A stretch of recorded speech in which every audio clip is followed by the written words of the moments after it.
counterpart? Who was apologizing? My counterpart called me to apologize that this had been mistaken, had been taken out of context. And to explain to me that that was not the intent of the statement that they issued. Actually, they were supporting the agreement and the discussions that we had about fighting fake people who have been misleading Kenyans all over, quoting the government of Canada, to say they were not aware of that issue. And we're able to sort out that issue and move on and be able to actually establish systems, which I can discuss later on, about getting seasonal workers to go to these countries. So what is the position with Canada now? See, when you left the ministry, what was the position on that point, on migrant workers? The position of Canada now is that one of the bilateral labor agreements that I'll be following up is that Canada does not sign bilateral labor agreements as a nation with countries, but the provinces, according to their law, are the ones that sign agreements. And what we had agreed about was about getting seasonal workers for Canada. Canadians are looking for seasonal workers so that during the summer, you can go there, you can work for six months or so, and then go back to your country. They already have many seasonal workers from lots of South American countries, from the Philippines, and even other Asian countries, but they don't have many or any from our country. So that is something that is still in process, and it is quite exciting because I got information from some colleagues and some friends from Canada when I was nominated for this position, saying at last now we can revive the conversation and continue from where it was left. Before the next question, your documents that you came with should be handed, Sergeant, to the clerk to verify with what we have on you.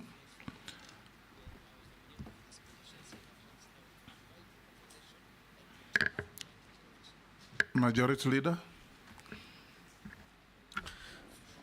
Thank you, Honorable Speaker. Yes, I'll just start my question from where you stopped on Canada. Because then you are foreign minister now, you've been nominated to be the Minister for Labor.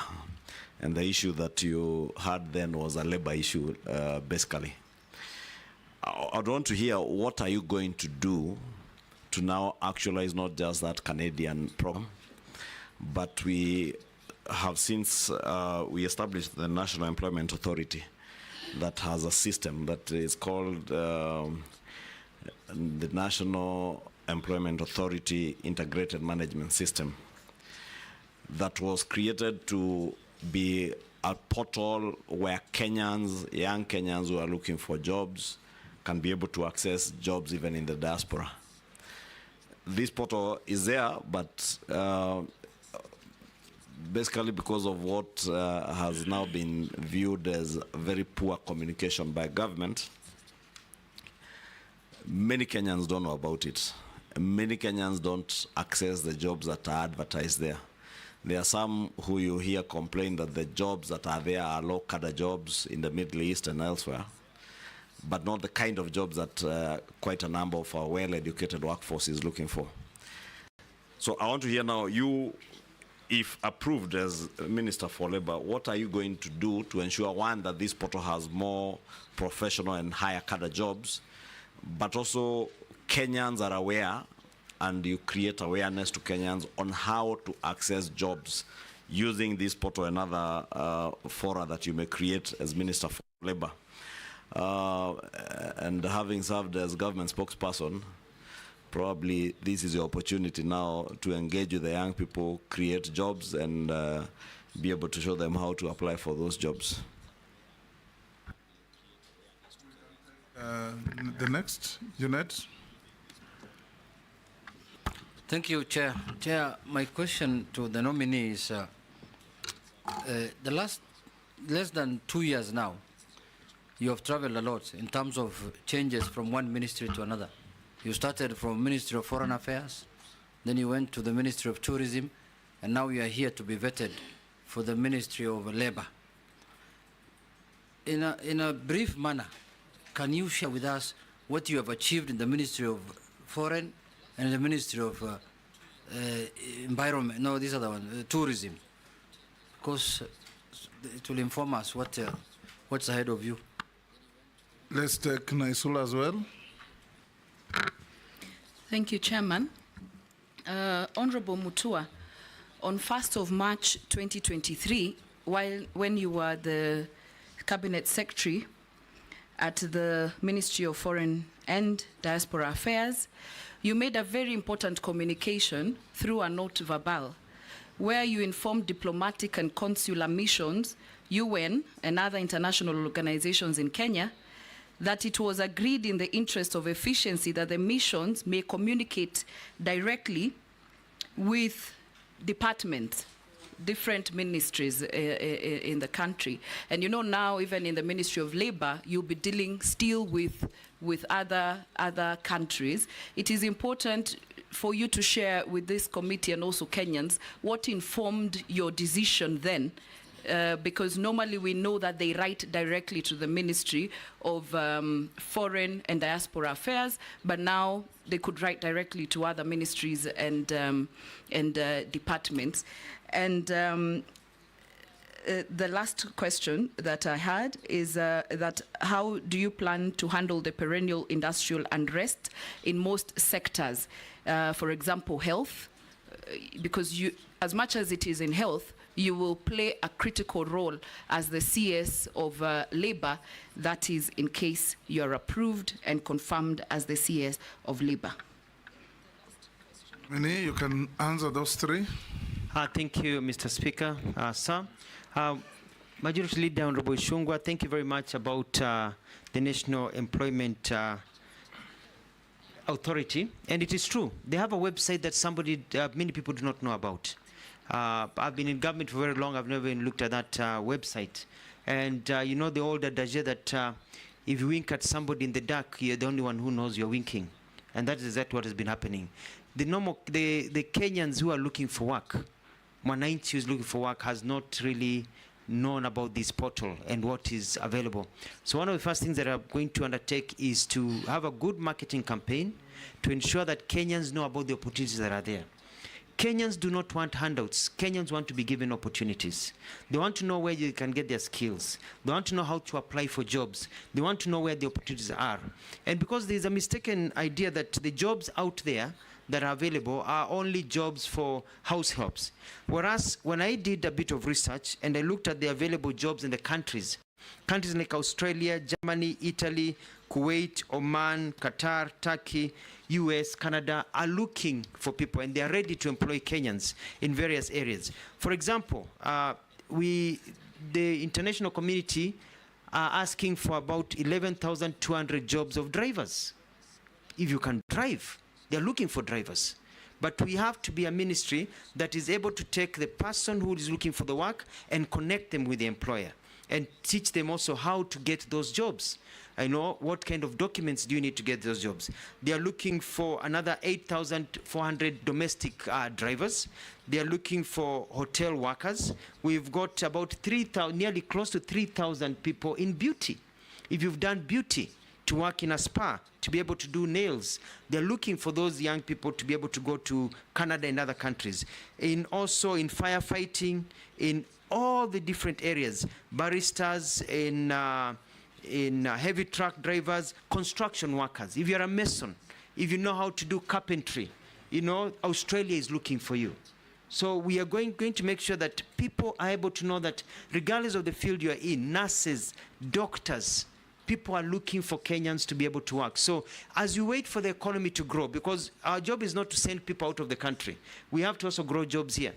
As you wait for our economy to grow, in the meantime, do not give up hope. We are going to make sure that we connect you to available opportunities and also help you gain the right skills so that you can be able to get to those jobs. Honorable Jeanette, you asked a question about moving from one to the other. The other day, I was thinking about my good late friend, Honorable John Michuki, who quickly served in the Ministry of Communication and Transportation, as it was called then, and then transited to Ministry of Interior, and then very quickly to the Ministry of Environment. And when I look at the thinking behind the president moving me from one ministry, is because that I move in, and in a very chap manner, I'm able to enact processes that are able to grow the system. For example, in the Ministry of Foreign Affairs, I was able to sort out an all-standing issue of deployment.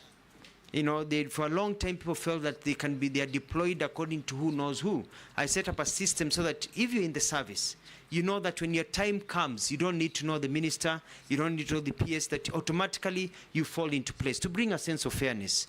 I was also able to work to get a lot of MOUs that had pended to be quickly worked on and to move faster so that we can get into all these agreements so that people can be able to move faster. I was able to also work closely with the president to prepare for trips that were not mainly just diplomatic in nature, but were also very economic in nature, because it's all about getting other people's money to come to our country, bringing money to our country. And I was at the forefront negotiating for companies to come and open factories here in this country. When I moved to the Ministry of Tourism and Wildlife, I quickly looked at where do we get our tourists from? Why are we losing tourists to other people? And by meeting all the stakeholders, I've set up a system where we are concentrating on markets like the African market and other markets that can give us the numbers that we need and the money that we need. I also, by looking at reorganization of how Kenya Tourist Board does its things, is to focus on key areas of marketing our people. So that people can come to this country. I was able to deal with the issues that I talked about, I don't want to repeat myself, about human-wildlife conflict and the arrangement of those things that were done. So I'm very, very proud of the work that we did.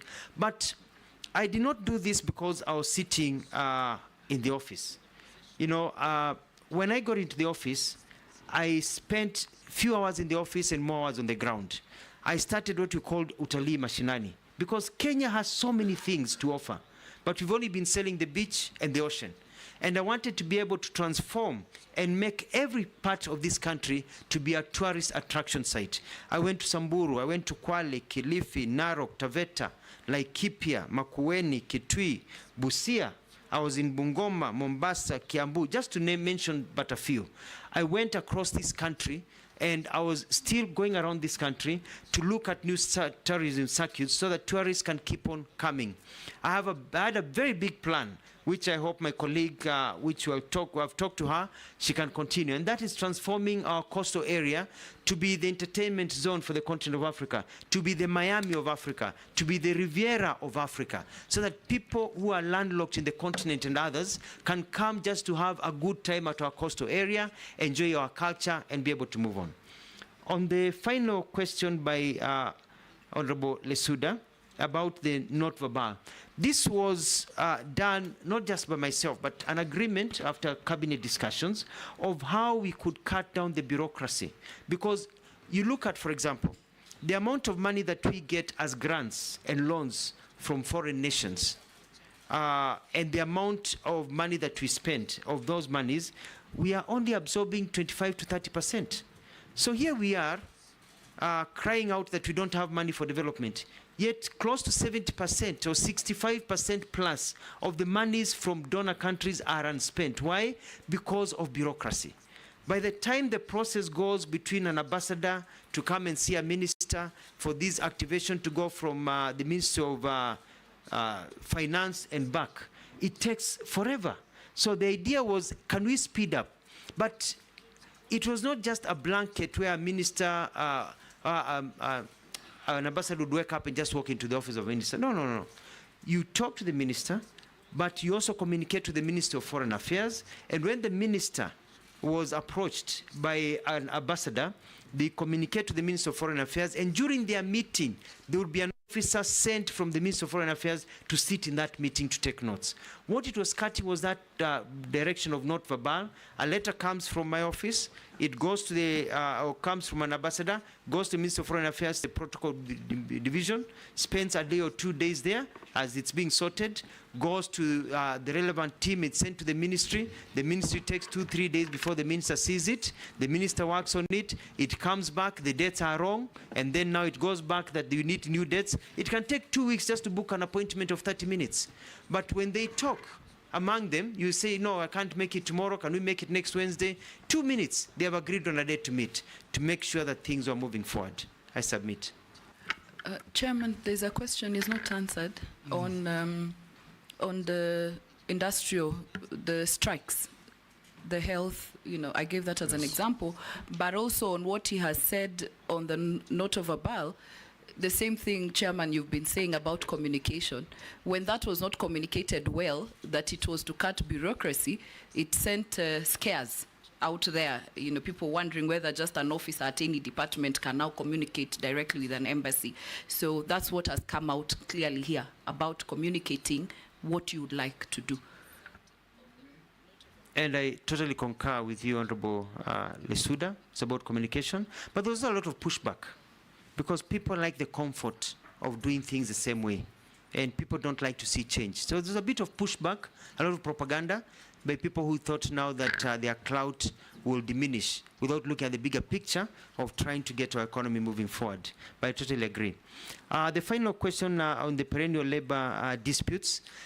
I bring experience as having served as a governor for 2 terms in Machakos, where we had issues of labor disputes. And I realized that majority of these labor disputes and the strikes occur because the problems are led to fester from a small pimple to a gangrenous leg that has to be cut off. And my technique will be setting up a system whereby they'll be tracking and knowing the kind of problems there are in the industry, such that people, when the problem starts, we can intervene early. Because the Ministry of Labor has only been intervening at the end, when people are already on the streets. We need to intervene even before a strike notice is issued. We'll be studying the landscape and like radar, looking at where is the problem, so that we can approach and try to have dispute resolutions done when the problem is still small. But Mr. Speaker, sir, and honorable members, we must realize that I want to speak having served in government for about 20 years now, thanks to God. A lot of problems, for example, with the medical fraternity when they go on strike, and they went on strike when I was the governor, even nursing, is because some of the fundamental human rights issues that need to be taken care of are not taken care of. It's usually not even the issue of big salaries. It's a welfare.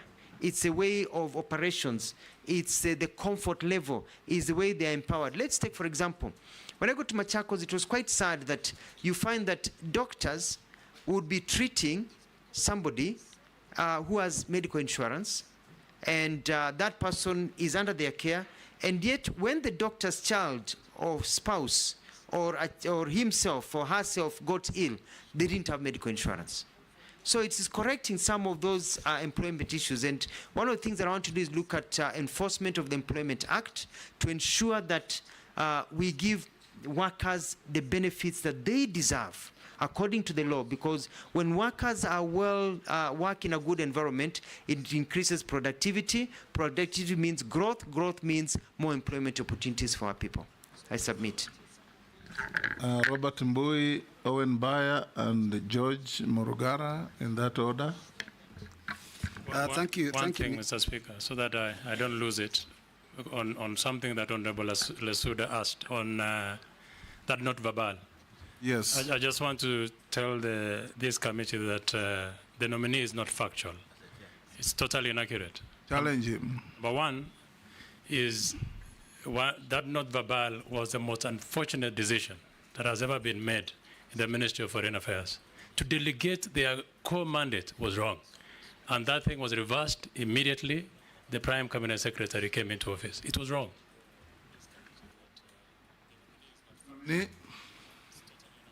Was it the most unfortunate not verbal? Yes, and I respect Honorable Nelson Koech and the perspective that he has given. And I was chair of the Foreign and Diaspora and Defense Committee, and we had discussions about this issue quite a few times. And it was a government policy that was passed at the time. And it fit the bill at that particular time, and it served its end at that particular time. And the good thing is that I know that, government looks at opportunities that are given and changes that are there, and you alter them according to the times and the lessons that are learned. I submit. Robert. Yeah, thank you, Mr. Speaker. My question is about the cash transfer program for older and vulnerable persons that was started in 2007, and the purpose was to provide regular and predictable cash transfers to those older and vulnerable people identified in those deserving households. Now, unfortunately, that has not been successful because there's constant delays. Now, I want to point out 2-3 things. One is that there has been shifting goalposts over the period. At the beginning, when I was elected in 2013, there were issues of the banks that they would get their money from. Later on, it shifted to M-Pesa, I don't know, SACCOs, and every time there is a change, it of course interferes with all those people that collect this money. Secondly, there is an issue of onboarding all people that qualify, because the minute the government says that people of a certain age are supposed to get it, there is also those who are of that age that do not qualify and their names are not picked up and they also don't get the money. And thirdly, there is the issue of interference by county governments. I'll give an example of Machakos County when you were governor. In 2013, when the national government was picking names of those that would qualify to be given money, the county government also collected names at the same time. And those that were collected at county government obviously never got the money because there was no capacity. How would you handle those things given this docket? Thank you very much, Honorable Speaker. Honorable Speaker, I would like to address this question to our nominee on labor disputes. Nominee, this country loses billions of shillings because of labor disputes and strikes and such things. But the unfortunate thing that has always happened in government is we wait until a labor dispute comes, we see it looming, you know, and nobody takes action until people give notice. They give 3 notices, and people go on strike and disrupt labor and productivity in the country. The Ministry of Labor has a mandate to preempt strikes, to have a discussion with human capital to ensure that we don't get into situations like that. Like when KQ had its strike, it was devastating to the economy. But we had a minister in charge, and there wasn't much that was done until now it came to threats, to courts and all that. But at that particular time, the country is grounded. How do you intend to be different such that this ministry is useful in terms of ensuring that this is not a country that chases away investors because of labor disputes? I thank you, Honorable Speaker. Thank you very much, Mr. Speaker. Nominee, unfair labor practices, very common in our country. The labor and employment courts are actually flooded with all these cases where we just don't do it right. You are going to be the custodian of government policy as regards employment. One of the most unfair labor practices in the country is for the government to take interns, young people on internships. 1 year after that, they are let to go. And yet those government departments soon thereafter start advertising for positions, and we also know that people go on retirement, natural attrition. Would you be bold enough to advise the government that these interns should actually be the first port of call for the government in matters employment? And as we speak, they are looming strikes because of the first 5 or 6 cohorts who have been released. Nominee, you can answer those 3. Thank you very much. Let me start with Honorable Mbui on the issue of Inua Jamii. I think the challenge we've had with Inua Jamii is that, and I've done my research, is that people have tried to be creative, and it is now improving, but it's an old syndrome, and that's where we have devolution, whereby you are giving 2,000 shillings to an old grandmother, and you want that grandmother to travel from the small village in the middle of nowhere and go for 100 kilometers to the county headquarters to get the money. But this eventually went down further, even to M-Pesa and other systems. And my study is that we are still not being able to get to the ground completely, to the people who are most deserving. And one of the things that I'll do is work closely with the county governments and also with the national government system to go to the village-based system, not only for identifying the people who deserve the Inua Jamii funds, but also to collect data of the ones who exit, but also on the payment module. Why should I spend 300 shillings to travel to get my money or to the nearest M-Pesa place, because some of these old people don't have the M-Pesa monies, and then travel back, with the same money. So I'm going to find a system of getting the money to the people at their doorstep, more or less, in a progressive manner. As you know, we already have about close to 1.8 people in the system, and looking at how we can get 1.8 million or 1.8 people? 1.8 million beneficiaries, people, and we want to move it to, according to what has been discussed in the cabinet I served in, close to 2.5, and continue to onboard them. But I'm also concerned, Mr. Speaker, about the classification of people who are suffering from various disabilities, because the monies don't go to the disabled person, they go to the household. And so you find that many disabled people fall through the cracks. If you've got one or two members of a family, then that becomes one unit. And furthermore, the disabled even have at times higher challenges than the abled. And we may need to be fair in this country and see what we can do to give them slightly more money compared to what we have. Initially, everything was pegged on the US dollar. It was supposed to be $20 US, but with how the economy has grown now, they are getting 12 to 15 US dollars, not the original 20 that was thought of when you look at the inflation and the changes that are there. So this is an issue that is very close to me. The question about Machakos, I think there was maybe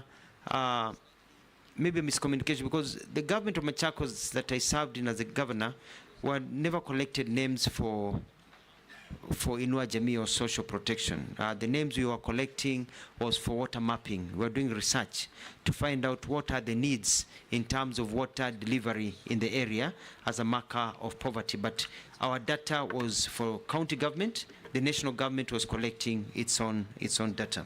Moving on to the second question by Mheshimiwa Baya about disputes. I agree with you. And I'm going to set up, if vetted and this committee proposes my name for appointment, an early warning system. And I'm going to look at all the sectors and have people who are confidently can come. I keep an open door policy for those members of parliament that have even come to my office to see me. I keep an open door policy for the different sectors to talk to me. Let me know what is going on, and let our systems know so that we can get and arrest them, as you said, early. Take care of this wound before it becomes problematic and before the disruptions that are there. And also when the disruptions are there, I'm very good at bringing people together and being able to bring harmony, which is one of my big successes that I did when I got into the Ministry of Tourism and Wildlife. I found a lot of people warring and fighting each other, and I was able to bring peace and calm within a very short time. I remember having discussions with Honorable Ishungwa about it, and I was able to bring peace and sanity, and I believe I can be able to do the same because of the experience that I had in Machakos. Lastly, Honorable Burungara, thank you very much. I'm quite concerned. I looked at, when I went to school in the US, I used to get summer jobs working in a factory, and it was all those factories whereby you're collecting wood as it comes down the drive. And there are strict occupational health hazard conditions. You had to have the helmet, the gloves, and then after every 2 hours, you took a break. And every 2 hours, you either took a small break of 15 minutes or a half break for lunch, another 15-minute break. So there were breaks throughout the day, because watu wetu sio punda kufanyishwa kazi in those very bad conditions. So the occupational health hazards and also working conditions of workers will be very key to my work if I am, if I go through this process. And part of it is also the internship program, because it doesn't make sense that a young person goes to a bank, they work very well, and they serve in that internship, they are taught, and then when employment jobs come, they are let out. And I'm going to bring a policy to cabinet if I go through this process to ensure that if you are taken in as a what do you call, as an intern in a ministry, and you don't have problems, and you're okay, and you pass a certain mark into internship, because some can be taken and they're not fitting. You pass a certain mark, that when positions of employment of entry level are taken, that you start with those ones. And you're going to talk with the Public Service Commission, because fair is fair. Fair is fair. Thank you. Dawood, Honorable Dawood, Honorable Masse, and Honorable Amisi, in that order. Thank you, Mr. Speaker. Mr. Speaker, first I want Honorable Mutua. He made, in his opening, he made a few, I think, mistakes, where he says the fence was 1 billion, or was it 1 million?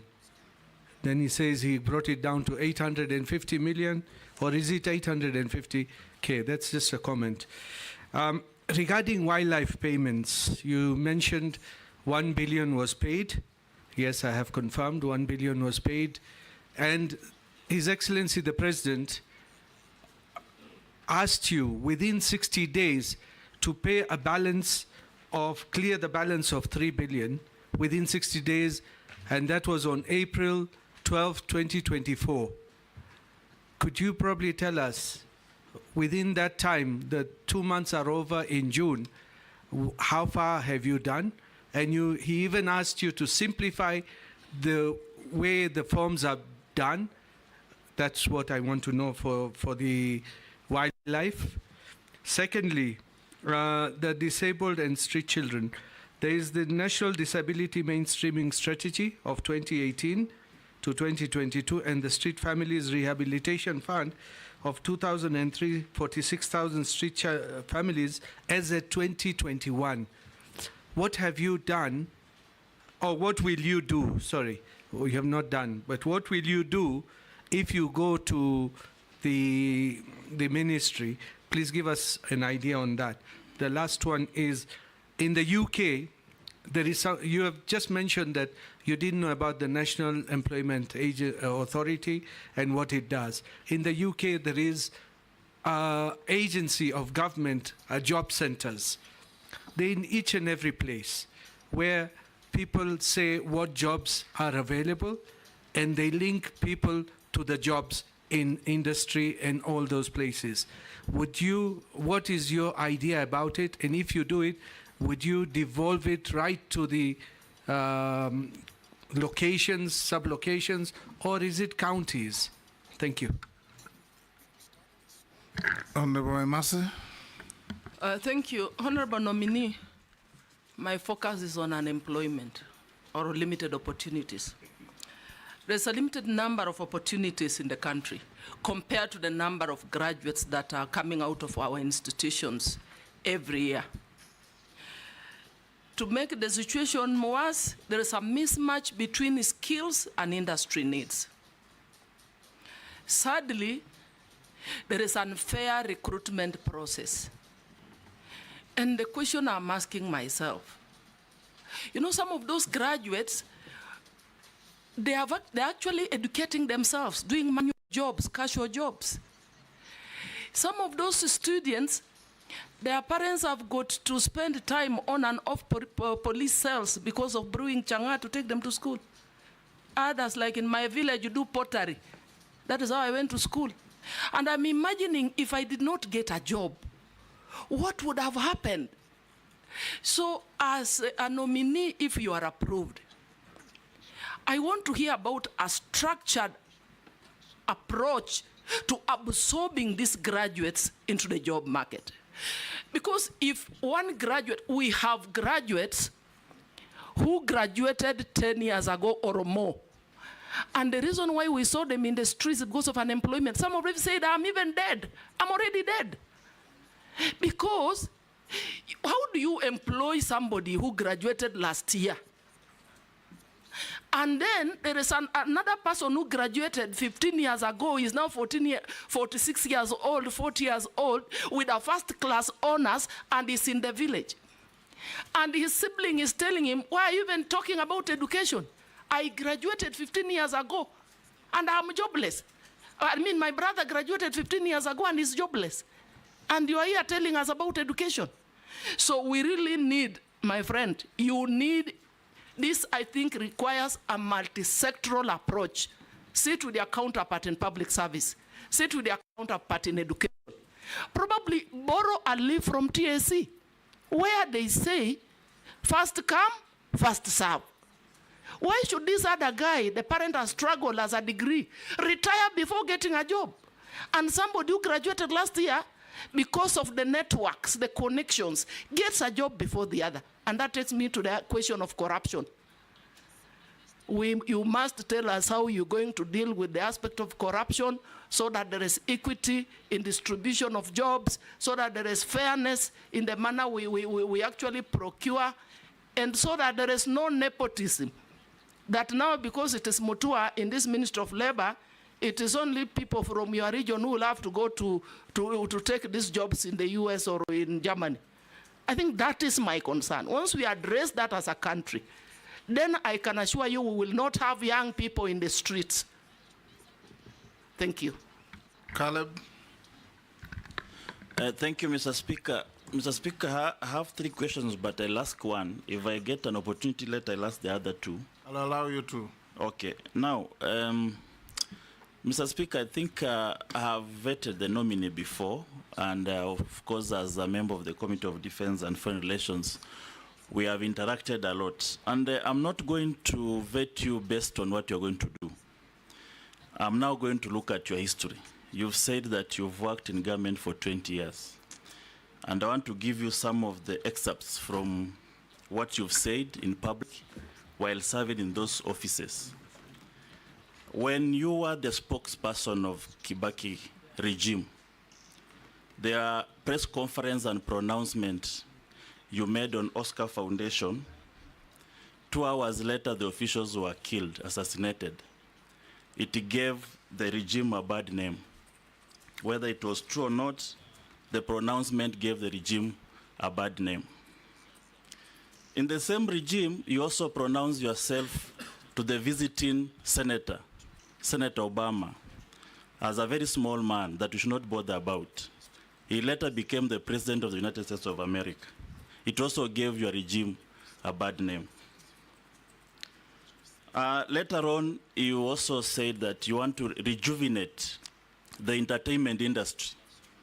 And you started a Cobra Squad as one of the things that you knew this one is going to revitalize the arts and the music industry. It performed poorly and later disappeared from the screen. In the same regime, we also, during the Kazi kwa Vijana initiative, you said that all the old trees in town must be cut and instead replaced with flowers to beautify Nairobi. Something that did not go on well with the environmentalists and the champions of tree planting. When you become the governor of Machakos, you started a program called Chap Chap, Maendeleo Chap Chap, bought ambulances and all that. Most of those programs flopped, and nothing much came out of it. You actually turned it into a party called Maendeleo Chap Chap instead of the Maendeleo itself. Later on, during the stint as a governor, you once visited the State House with the Right Honorable Raila Odinga, and you confessed that be fair to him, it was not a stint. He served 2 terms. Yes, 2 terms. Yes. So around that time, you visited State House with the Right Honorable Raila Odinga in a state event, and you said the president now serving, who was then the deputy president, squeezed your hand very hardly and painfully. You even reported to the Kilimani police station. Nothing came out of that case. Recently, as a Minister for Foreign Affairs, on an X, what is now called X, it was called then Twitter, when Turkey had a devastating earthquake where thousands of lives were lost, you promised on the behalf of the Kenyan government that food and the medicine will be donated to that country. Right now, even the officials of Kenya in Turkey are embarrassed to face the government there because nothing was delivered. And it has embarrassed this country forever in terms of Turkey and the Kenya relationship. And lastly, where you just came from as a minister for tourism, you said that all tourists arriving here must plant trees, and they'll even have a fee on it to buy the local seedlings. Something that we don't know whether it was passed by the cabinet, where it was a road declaration. This one puts a lot of skeleton in your closet. What do you say about it?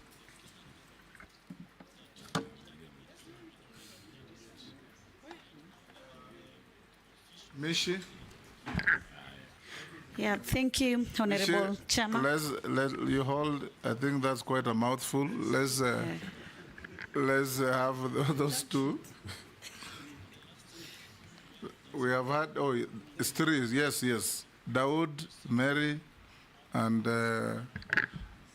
Mrs. Churchit. Thank you, Mr. Speaker. So let me start with Honorable Dawood. Just to clarify on the figures, is that there were the Ministry of Tourism and Wildlife, especially the Department of Wildlife, through KWS, were advertising for tenders that are being given at an approximately 3 million shillings a kilometer, which means when you have 300 million as an allocation, you only have 100 kilometers. And by bringing it down to 850, instead of 100 kilometers, we're able to get 352 kilometers of fencing. And that saves money for Wananchi. About the jobs, and I'm glad because you were there during that meeting when the president talked about compensation to people. We started the process, and one of the challenges that we face in this country is bureaucracy. The president gives directives, and then they are caught in the annals of bureaucracy, treasury, through the systems going on. The process had started, and I hope it will continue. We did not meet the target because of the normal bureaucracies of getting money from here to go here, even though the money is there, but it is something that will be carried out. It's, I like the fact that you discussed the various disability and the challenges that are there, and especially in ensuring that people are given the rights they deserve. Mr. Speaker, we give you an example. I'll never forget this. During the campaign period, I accompanied His Excellency the President, then he was the Deputy President and a candidate, on an economic forum that was held at Racecourse with members of people living with disabilities.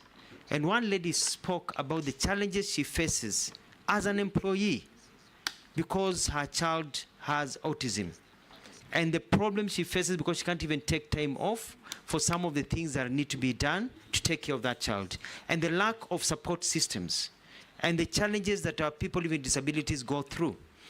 And it was quite sad because I remember when the president stood to speak, he, for about 2 minutes, could not speak. His voice was choking. And he promised that people will not, in this country, go through the challenges they go through just because your child is disabled or you're facing a form of disability. And my mandate, if approved and appointed and sworn in, is to ensure that that promise that the president gave, that I vividly remember, is enacted. And I think we will have done our job making sure that people live well. When I was the government of Machakos, I was, I think, the only governor who enacted the Disability Act by declaring that no building constructed in Machakos or operating in Machakos could operate without, places where would be comfortable for the disabled, for example, with ramps and others. And we shut down buildings. We shut down supermarkets until they build those ramps. I want to even take it further. I'll even have my own rules, like the Michuki rules, showing people occupational health hazards, disability, things that needs to be done. When somebody is hard of seeing and they go into a building with lifts, including Parliament, why do they need somebody to come and help them identify which number? If you go to London, you go to Australia, even go to South Africa, the numbers on the keypads of pushing the buttons for a lift have braille. And so we need to standardize some of these issues so that the disabled can also live a good life. I want to reply to Madam Emasi, and I totally agree with her.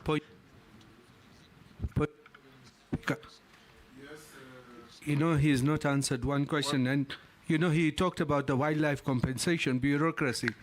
I want to put it to him, he's part of that bureaucracy, which he has not told us how much did he manage within the 60 days His Excellency gave him.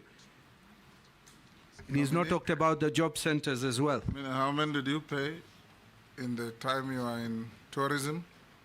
In tourism, we processed and we have paid close to 1 billion shillings. The pending human wildlife compensation that is there from from the 2015-2020, we're looking at about 7 billion shillings that need to be paid.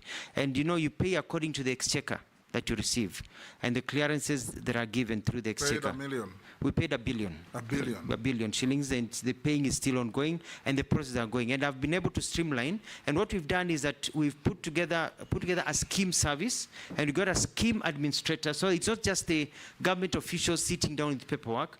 Who now, when there's a human wildlife conflict, we've even bought motorcycles for people to be able to visit the homes, take the documents digitally, and those are captured digitally, so that there's no paperwork that has to go to the chief and all the process that takes 6 months, so that the payment schedule is there waiting for the payment, and that's where we are.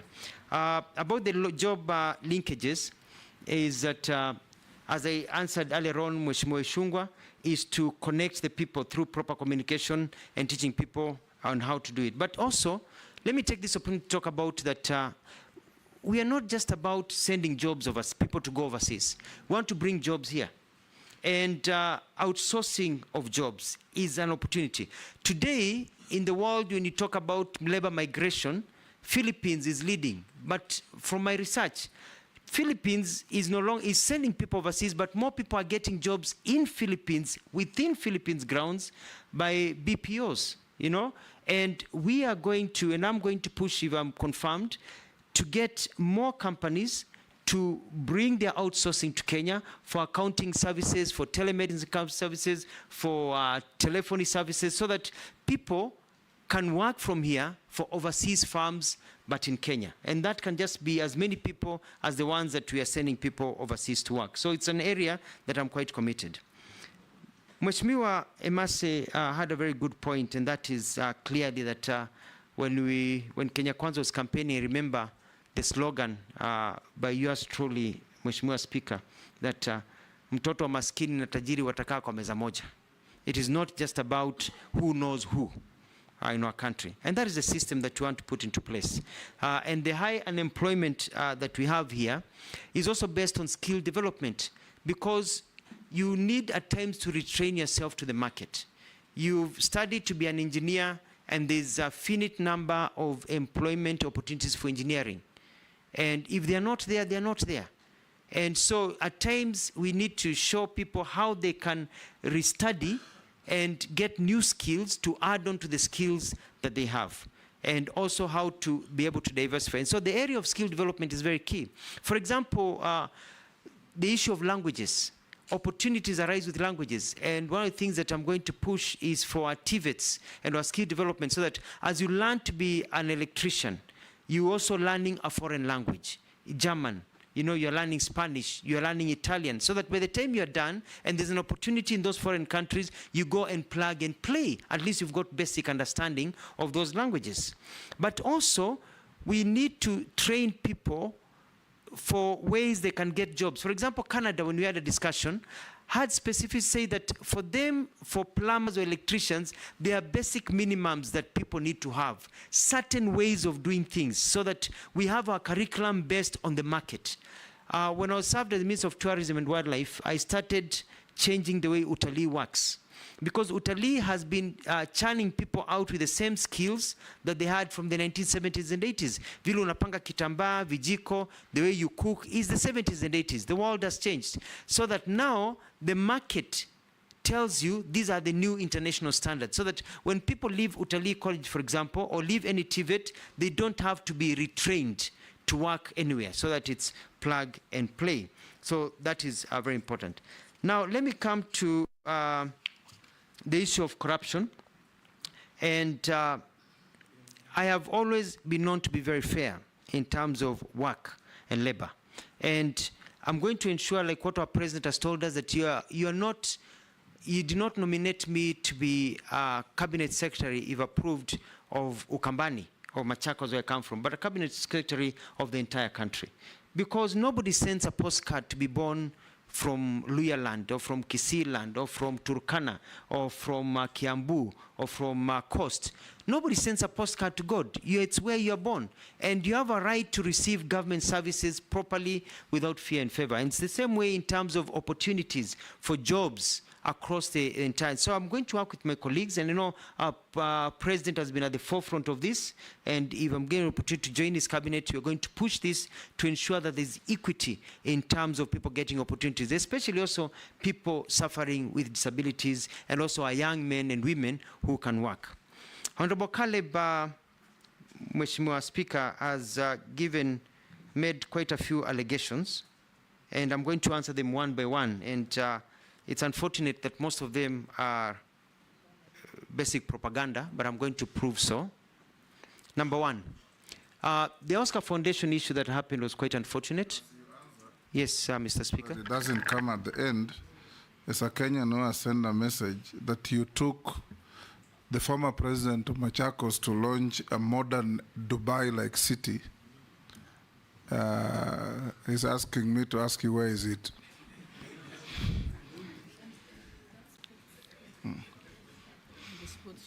Thank you.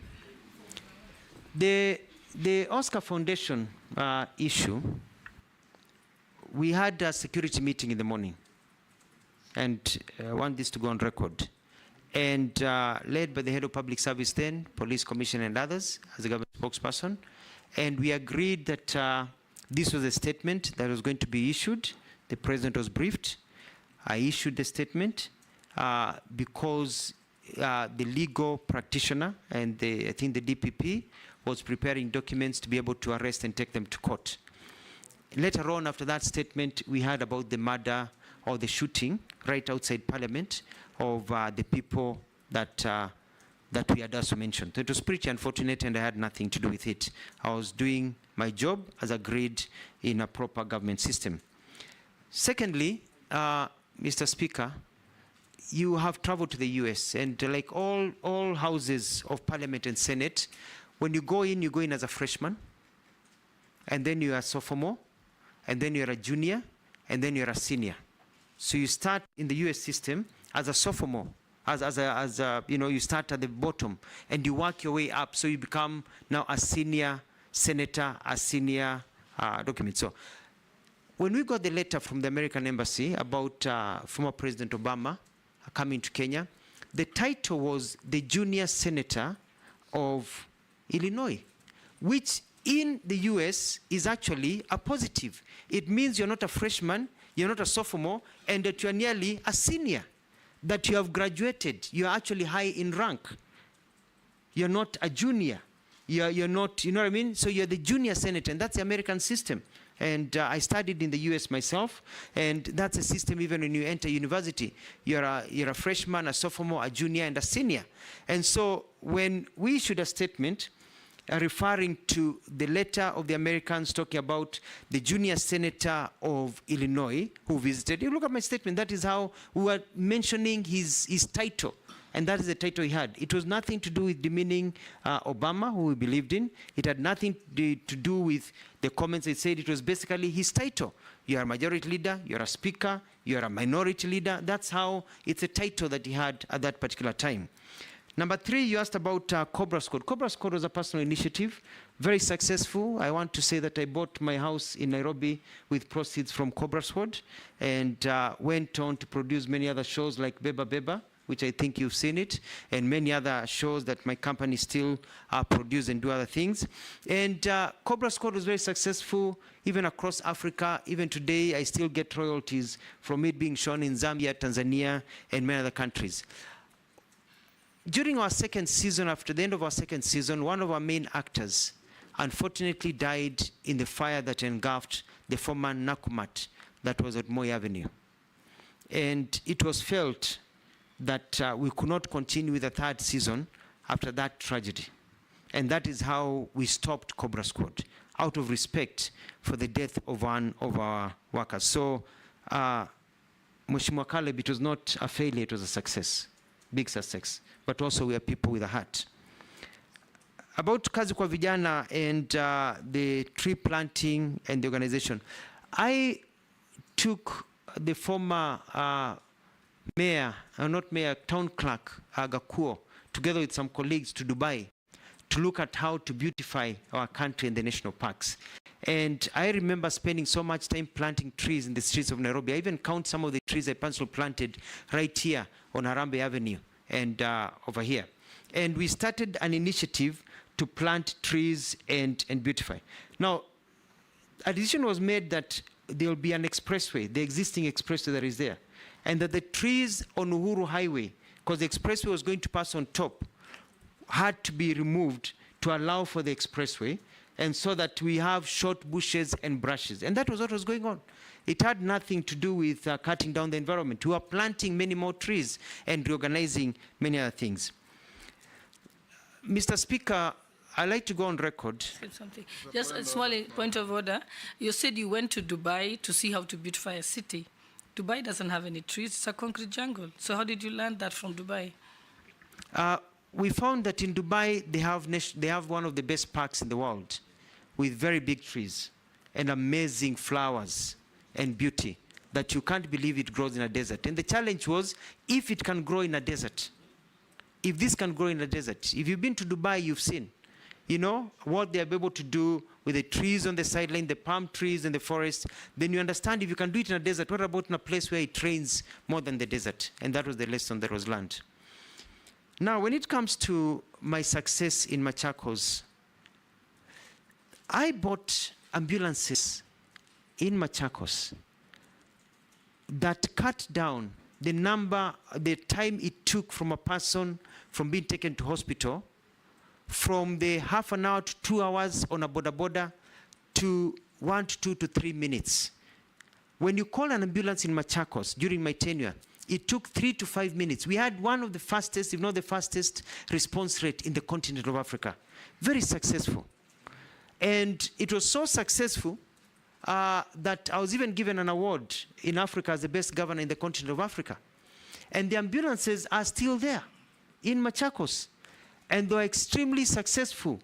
And the health system that I set up in Machakos, including building the first cancer ward, the cancer center, which treated people free of charge when you have cancer, to show that you don't have to have money to continue, has been quite successful.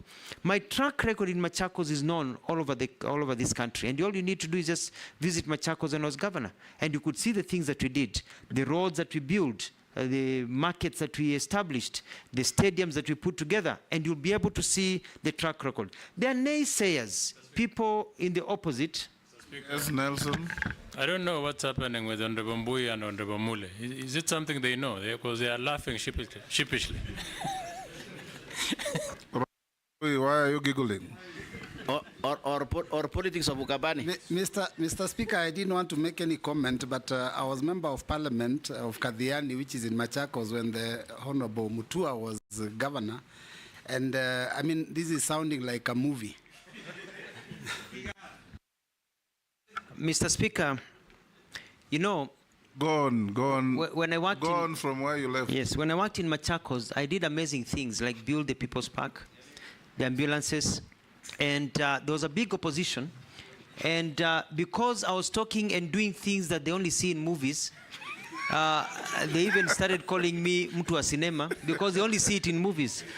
And the people of Machakos were so happy, regardless of their campaigning against me, that they re-elected me for a second term. Very, very successful. And I beat them hands down, actually. And so I would challenge, Mr. Speaker, the people of Machakos who benefited. In actual fact, Mr. Speaker, there's a small problem happening in Machakos right now. And that is that I was approached by the officer in charge of registration when I was completing my term, and said that there's going to be a problem because a lot of children being born in Machakos are now called Alfred Mutua. But I said they are not mine. And they said it's because most of them now are born in ambulances that you put into place. Because before, in Machakos now you don't find children called Nzilani because they're born by the side of the road, you know, or others, because now people have that dignity. Moving on to the question of the squeezing of my hand, Mheshimiwa Ruto later introduced me to Mheshimiwa Nyonyi from Wanyama, who I felt his grip of the hand, and I realized it was not actually squeezing of there's a person who can really squeeze the blood out of your hands. And it was put during the political times. It was a political move at the time. Now about Turkey, I'm surprised by the comments made by... It is not called Turkey, it's Turkey. It's only written Turkey, but it's pronounced Turkey. Thank you. That is the name of the country. Thank you. I believe you meant the country of Istanbul and Ankara. Yes. It's called Turkey in English, Turkey in Arabic. Yeah, that's the country. Yes. Yeah. Thank you. Thank you, Mr. Speaker. I stand guided. Yeah. It is only that lately they have been and trying if you to hand push for Kiswahili, that. it's called Uturuki. Uturuki. Yes. So Turkey, Uturuki, Turkey, depending on who is mentioning it from their end. I met and the ambassador who came, and we galvanized support for Turkey. And even we involved different government agencies for Turkey. Sorry, we've been calling it Turkey, for Turkey. So I'm surprised saying that our officers are embarrassed, yet we are able to work with them. Even our president issued his condolences and talked of the support that we are working. We've been worked very well with the ambassador from Turkey. I'll be surprised, even the ambassador will be surprised to hear of such. When I talked about all tourists planting trees, we said tourists will be given an opportunity, and to urge the hotels that when because it is a matter that was in public domain and it came directly from the minister's handle, you could maybe explain how you delivered the goods, because according to them, nothing came. They are embarrassed to see the king. There is always everybody who promised delivered except Kenya. And it has put our nation at a very embarrassing position because of your comment. Mean the food to Turkey? Mr. Speaker, if I remember right, we even were able to galvanize blankets and rice and other items that were sent. So I'll look into it to find out where Honorable Caleb is receiving that information from. It's a surprise to me. I'm hearing it for the first time from him, because I've not heard of any complaints, and we worked very well as a government to help our brothers and sisters who have also always stood with us. And H is that tourists to plant trees. We issued and we say that we are going to encourage tourists coming to our country and hotels. And I had a meeting with the stakeholders to be given an opportunity to plant trees, and even came up with a formula which they have actually been using, where you are asked when you come in, do you want to add 20 shillings to your bill, so that that 20 or 50 shillings is for a tree where you can plant, and they can show you to plant. And that is something that now is starting to take traction as it continues. So it was not physical planting of trees, it was fundraising for tree planting. It was fundraising for tree planting, and for the ones who want to plant trees, we had even designated an area at Nairobi National Park where people could go and plant trees, because some of them are so keen on the environment to go and plant. And the idea was to showcase where Kenya is in terms of environmental protection. It's an opportunity for people, and many people are very happy to be given that opportunity. And I know, honorable members, you've gone to places where after you make a payment, they ask you, do you want to add 50 shillings for this? Do you want to add 70 shillings for this? So it was that opportunity to be able to serve. Point of order. And lastly, was that money accounted for? Yeah, that's what I wanted to ask, Speaker. When you said fundraise, was it an approved cabinet decision? And if it was, how much has been raised up to now? Sorry, Mr. Speaker, not fundraise, but be able to give people an opportunity. For example, if you come to a hotel and the hotel tells you, we have seedlings for you to be able to plant a tree. The seedling costs 50 shillings. Whether you can plant a tree or somebody plants a tree, do you want to contribute to it? You say no, That's it. You say yes, then you ask, do you want to be able to go and plant the tree, or do you want the hotel to plant the tree? So it's all about, and the government has been collecting numbers. It will be continue collecting numbers from all stakeholders who have engaged in tree It's planting. like the little change you throw in a basket in a supermarket, something like that. So, yeah, but you're given an opportunity to say, yes, I want to be able to plant a tree myself. And many people opt to say, well, I don't have time to plant the trees, but can somebody else from the hotel plant the trees? And the hotels will be able to galvanize and say, as a hotel industry, we have planted these trees. And this is something we had agreed with the industry. So it was not just me speaking, it was about an agreement with the industry. And lastly, Mr. Speaker, and let it go on record here, because many dreams of our Kenyans are destroyed by selfishness of leaders. And forgive me for saying this. When we came up with a program of Machakos New City, we brought investors who signed MOUs worth 2.1 trillion shillings to bring investment not just in Machakos but across the country, using Machakos land that was available and other systems. And we started the process. Mheshimiwa Johnston Muthama and the Wiper Party went to court and got an injunction against us. Point of order, Chairman. Point of order, Chairman. Because he's just named my party. Let him finish. He just mentioned my party. I'll give you an opportunity. Okay. Let him finish what...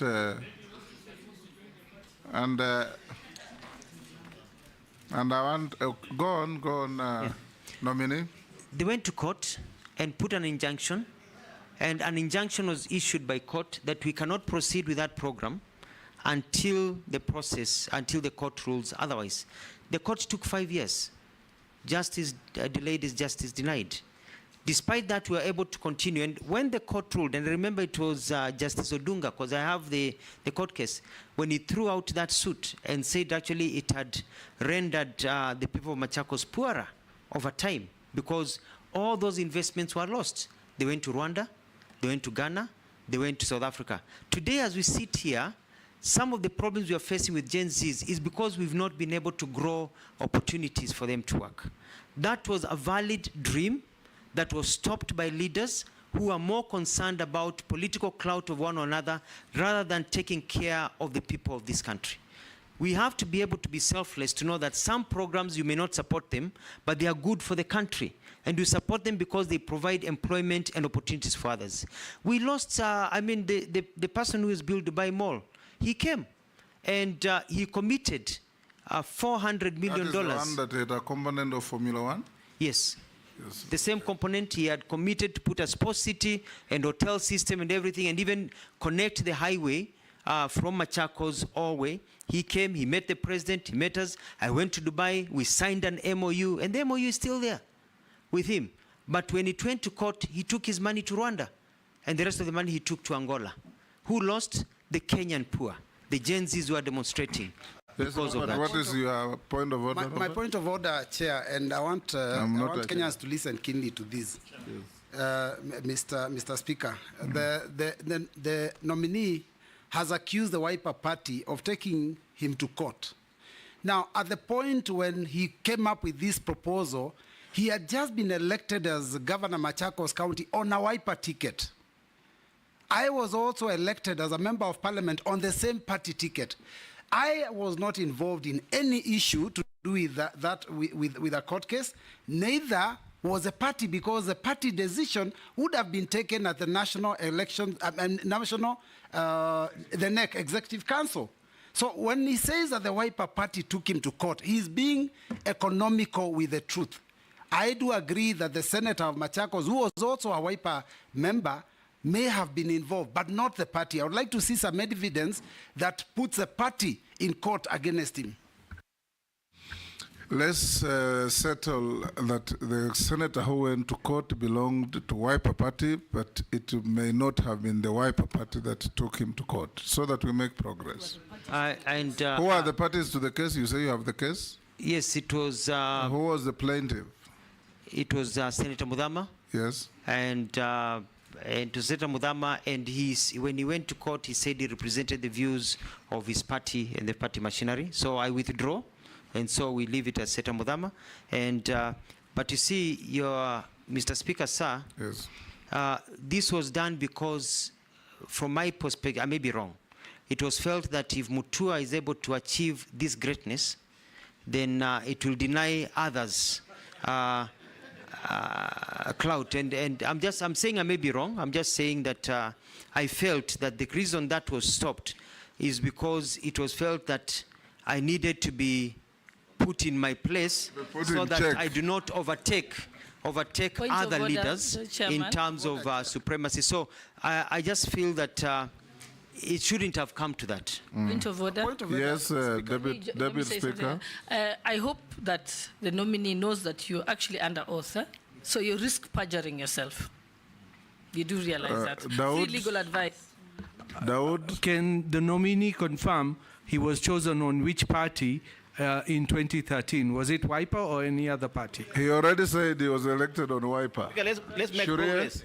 Order, Shuria. I think, Chairman, I'll just suggest if the nominee could just stick to the issue of his, rather than just going into politics, just to save us time and also. Yes, you have finished answering to all the counts on Amizi's charge sheet. Now let's go to Mishi. Yes, Amizi. He has answered everything, including the one that was sent in by a member of the public. It's not Yes. a court case. Yes. The reason why I've put all those is because of your history. And you know, there is developmental stage. You can't just go to a country, copy something, and replicate here, and you think everything will work. So it puts the office you are holding in jeopardy, the name of the country, the name of the citizens, because of the theatrics manner or melodramatic manner you operate in your office. That's why I brought out those issues. I'll take the next three. Mishi, Honorable Mishi, Honorable Shuria, and Honorable Raso. Thank you, Honorable Chairman. Honorable Chairman, my question will be on Kenyans working as domestic workers in the Middle East, and I want to focus in Saudi Arabia. And my reference will be the gravity of the reports concerning the mistreatment of Kenyans working there, ranging from denying of food, beaten to death, taken to jail under unnecessary circumstances. Honorable Chairman, just recently, and I want to say thank you to you because you're among those people who assisted me together with the Cabinet Secretary, Prime Minister Musalia Mudavadi, to bring the body of one of my electorates, a lady who was working in Saudi Arabia, traveled with his employer to Egypt, and after 2 days, he died under unclear circumstances. It took us 1.5 months to have the body brought to Nairobi, then transferred to Mombasa. Honorable Chairman, I know there have been some reforms regarding the same issues, but I'm feeling that somehow there's no law enforcement, and I believe they are what we call international labor standards or labor laws, and we also have those who are domestic. And most of the time we are talking about this issue, we are putting some reforms, but yet nothing is being done. In the reports of that case which I've just mentioned, it has written that the death of this lady is under investigation. And this is not the first time. I had another previous case some months back. It had the same report that it is under investigation. But after that, there is no feedback, there is nothing, and it's just like that, and no justice is achieved on that.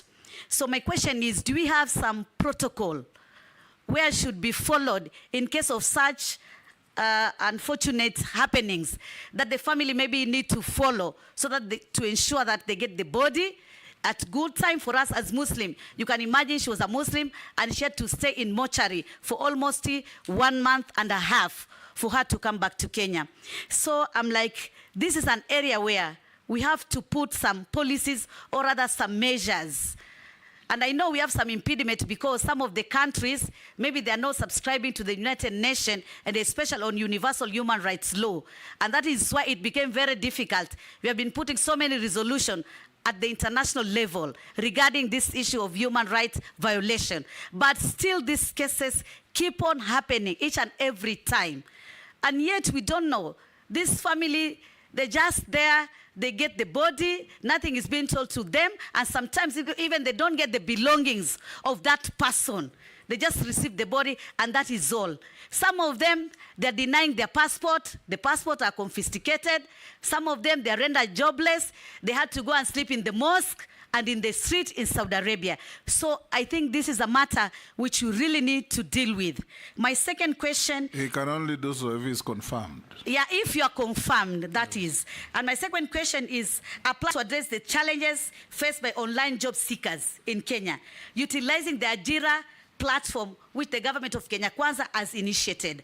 But I know it has been marred by so many challenges, from digital infrastructure, especially in the rural area, lack of digital literacy, fraudulent job seekers, job offers, whereby our youth have lost millions and nothing is being done on that. What kind of intervention will you implement to tackle these challenges and ensure equitable access to online employment opportunity to all our Kenyans, and more so protect them from these fraudulent offers?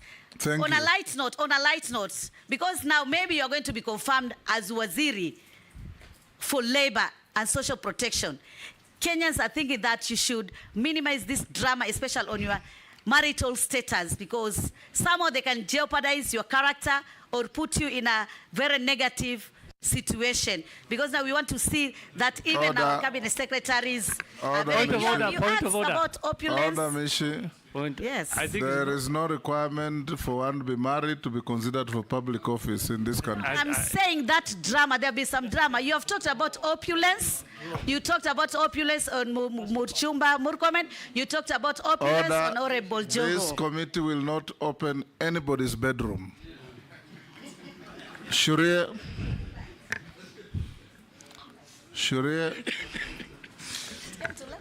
stop laughing and ask your question.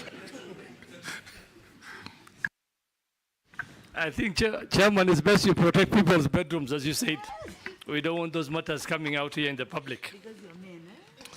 I think... The nominee, you will not comment on that. Thank you, Honorable Speaker. I think Caleb came up with a very long list, and I just want to, maybe in future he might get another opportunity. Mheshimiwa, if approved, what key results or deliverables can Kenyans expect from you in the short, medium, and long term? I thank you, Honorable Speaker.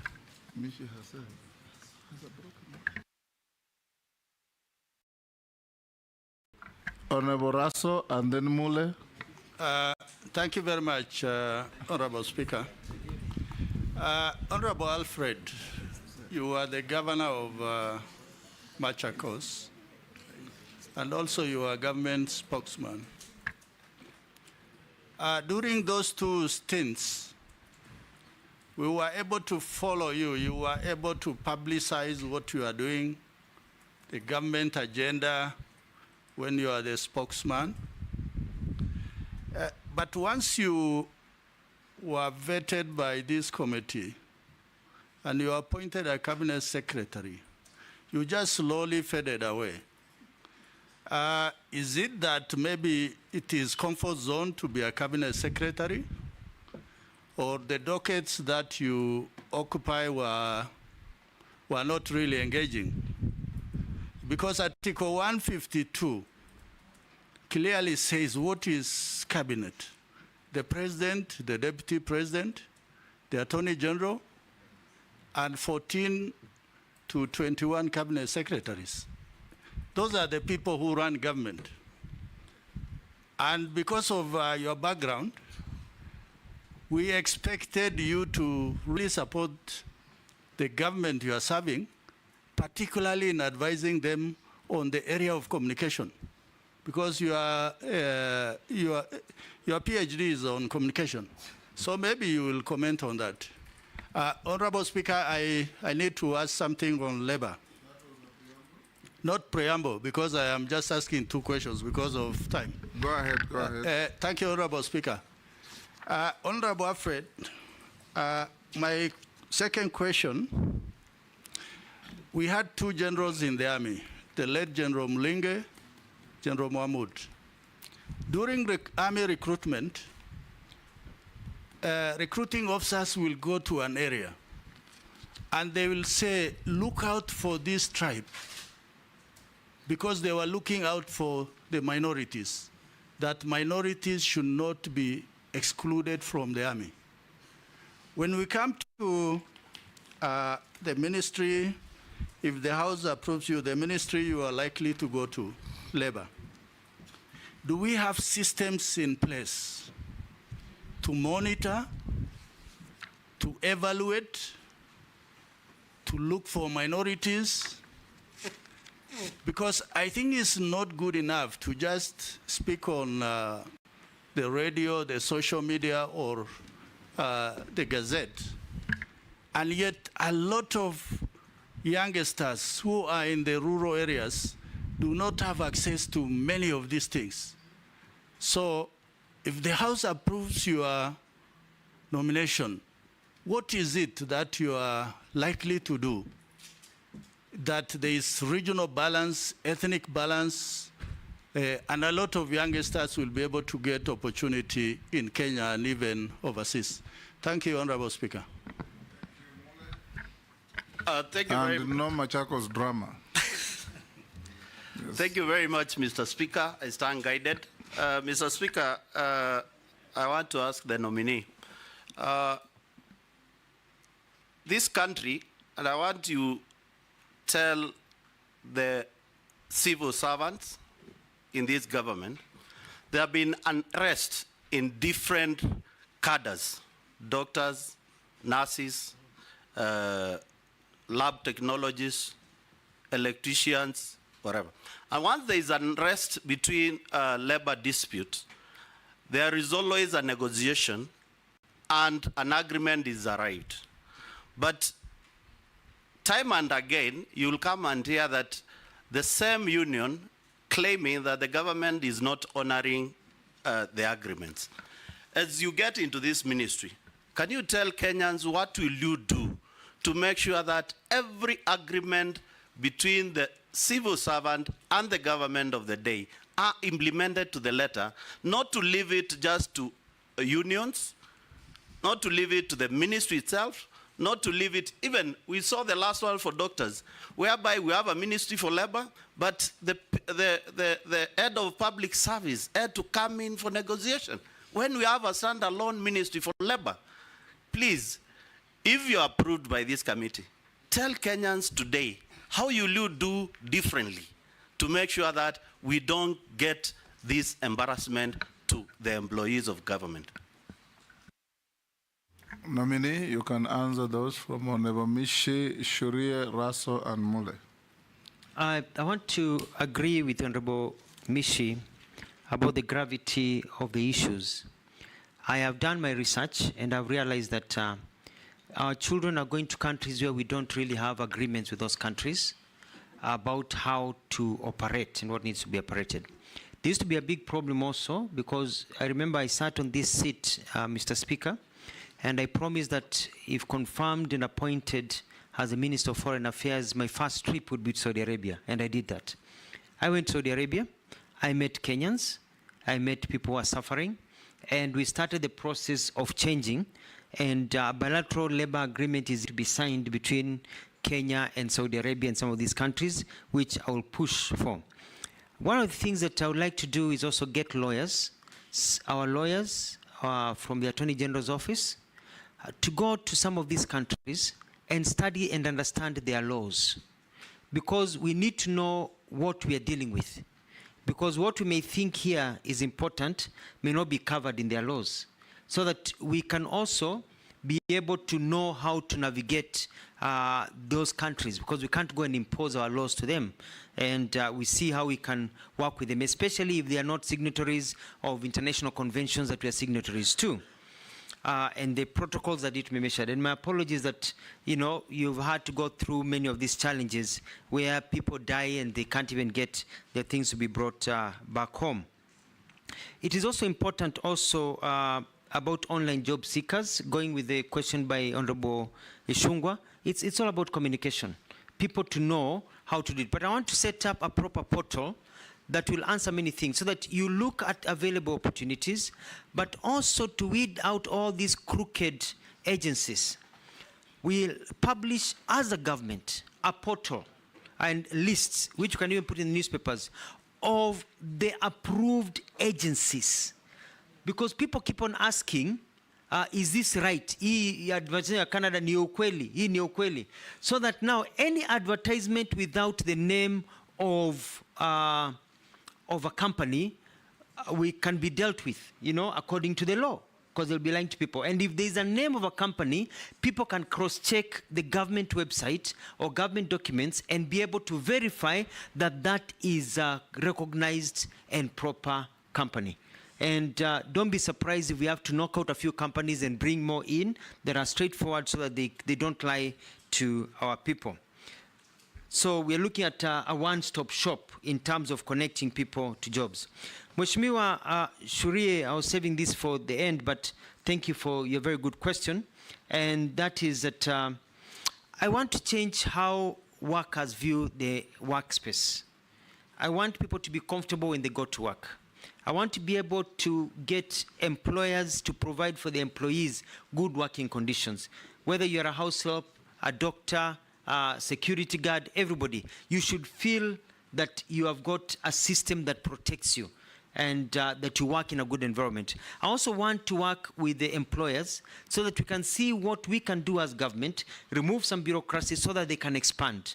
I want to call upon them and see how we can be able to see, create an opportunity for them to employ more people, cut down or maybe forego some little profit to employ 1 or 2 people using the principle of consumer spending so that you get more people, spending people in the market to grow the industry.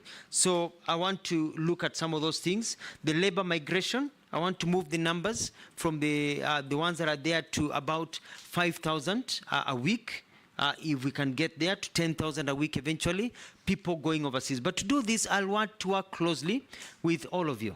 I want to work closely with all members of parliament. I want it to be constituency-led so that we can have quotas and we know that this constituency where you come from, where all members of parliament come from, can provide people who we can now send overseas so that you as leaders can take the lead in identifying and maybe helping people on the ground to be able to be recruited to go overseas and get jobs. When it comes also to BPOs, setting up centers, we don't want somebody to come all the way from Nyanza, where Mheshimiwa Junet comes from, to Nairobi to get an online job or to get a job in a call center.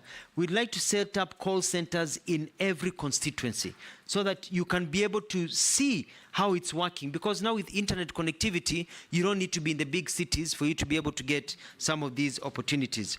When it comes to Employment Act, we need to overhaul the Employment Act. We have offices across that will need to look at how they perform and how they work.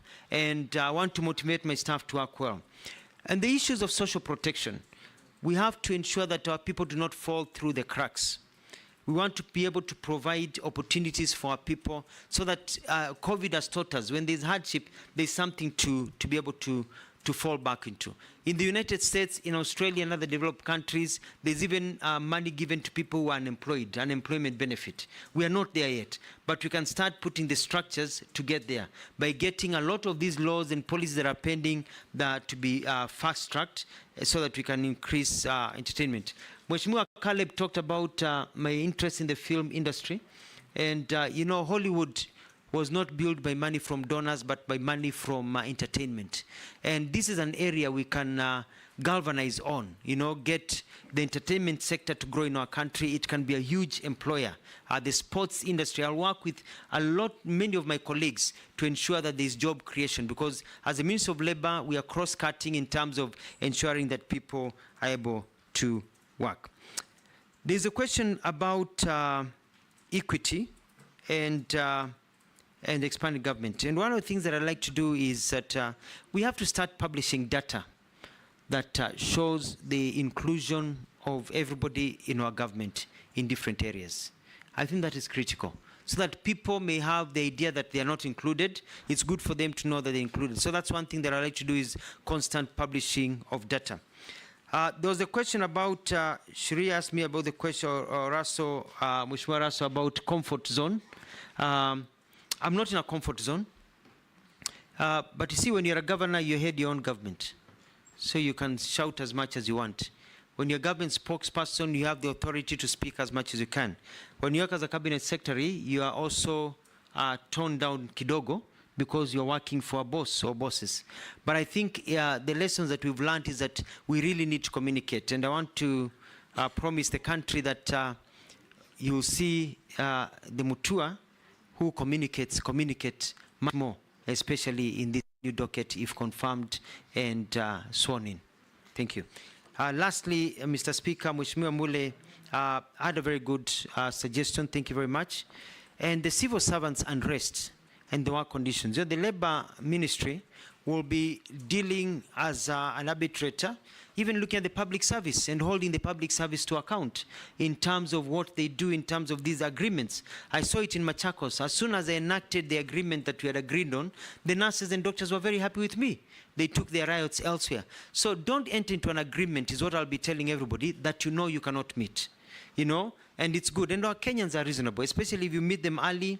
And it is harder to sort out an issue when people are on the streets. It is easier to sort out an issue before a strike notice is issued. And I'm going for that early warning system, so I can work with the industry. And some of them have already reached out to me. They're saying, if you're appointed, if you are vetted and you go through, we'd like to come and meet you, because they are festering wounds. And so I'll open my door to meeting. And so we tone down a lot of these issues. I submit. Chairman. Nelson Koech. Yes, Posing. Yeah, thank you, Speaker. Nominee Honorable Mutua. My question is this. If you look at the ministry, or when people look at the ministry you are going in, not your ministry, should you be approved? Ministry of Labor and Social Services. People only see the minister. There's an argument that people only see the minister during strikes. So it's almost being called what somebody told me. It's called a strikes ministry or a firefighting ministry. That's the only time people can be able to engage or see the minister for this Ministry of Labor and Social Services. Honorable Mutua, tell Kenyans who are watching you and us and this committee to be able to look at how to analyze you for suitability in accordance with Section 7 of the Act. What else is expected of this ministry that Kenyans don't know? Maybe they have not been communicated, or Kenyans can expect from you, so that they don't see Honorable Mutua today in the vetting. Should you be approved? They only see again Honorable Mutua during what? Firefighting, when there's a strike in this country, then they see, oh, there's somebody called Mutua. What else will Kenyans expect out of you, Honorable Mutua, within your ministry that is not of strike? Thank you, Speaker. Gikaria. Thank you, Chair. There are industries that exploit workers, mostly the casual labor, by paying them below the stated remuneration rates, denying them the union rights and health benefits, exploiting them to unsafe work, exposing them to unsafe working environment. What measures will you take to address this? And secondly, it's about the street families. Now with the new constitution, we used to have the Rehabilitation Trust Fund, but that was run under the Local Government Act, which is no longer in force. But the street families keep on growing day by day. What action will you take first to reduce these numbers, or even to address, because most of these families, not that they don't have, you find kids on the street, but they go back home, or even now find a family, a mother with children on the streets. So what are you going to do to address this very, very needy issue that we need to take our kids back to school? Thank you, Honorable Chairman. Answer those two quickly. Thank you, Mr. Speaker. I'd like to say that in terms of labor and social protection, I agree with Mheshimiwa Kosing that people only seen when there are riots. Now, I'm going to go around this country. I want to visit all the constituencies to talk to Kenyans and especially young people about the opportunities that are there. Kenyans are not lazy. Our young people are very active and very smart and very sharp, but they need opportunities, not handouts. And so I'll be traveling to all the counties. They'll see me. I'll be very heavily on media, telling to them about the jobs, the kind of skill development. I'll also be looking at the working conditions of factories. Do not be surprised if 1 or 2 or 3 factories are shut down because of poor working conditions that go even against the international tenants, because we have to make sure that our people are respected in the way they work. In terms of even employment and the benefits, there's the issue of the 6% increment that the president offered that is still pending, and it's I think it will be on my desk. I'll be able to sit down with FKE. I've had a chat with Kotu, Mheshimiwa Atwoli. I've talked to the employers. We're looking, and they have told me all the problems as I was doing my research, and I'll be able to sit down, bring everybody together, and gazette in the salaries that they deserve because of the state of the economy, and be able to improve that and make sure that those are met. So I'll be very, very active, Mheshimiwa, and I think you'll be very proud of me and the work that I'll be if I'm confirmed. Mheshimiwa Gikaria, I think I've answered the same question because it is important for us. Now, in street families, I was very active when I was government spokesperson to try and work on a system of removing street families and rehabilitating them. I want to go back to some of the programs that we started at that time in the government of Mwai Kibaki. And my investigation has shown that it has become a normal, normal process. I've looked at the different acts and laws that are there, and it's all about implementation. We are going to set up a target as a country and say that by this time, we need to have done A, B, C, D so that we don't have street families, and be able to rehabilitate and even take people back to the countryside where they came from so that we can reunite them with their families, so that people can continue working with their families the way we are doing in the children's sector. Instead of taking people to orphanages, we reunite them with the families.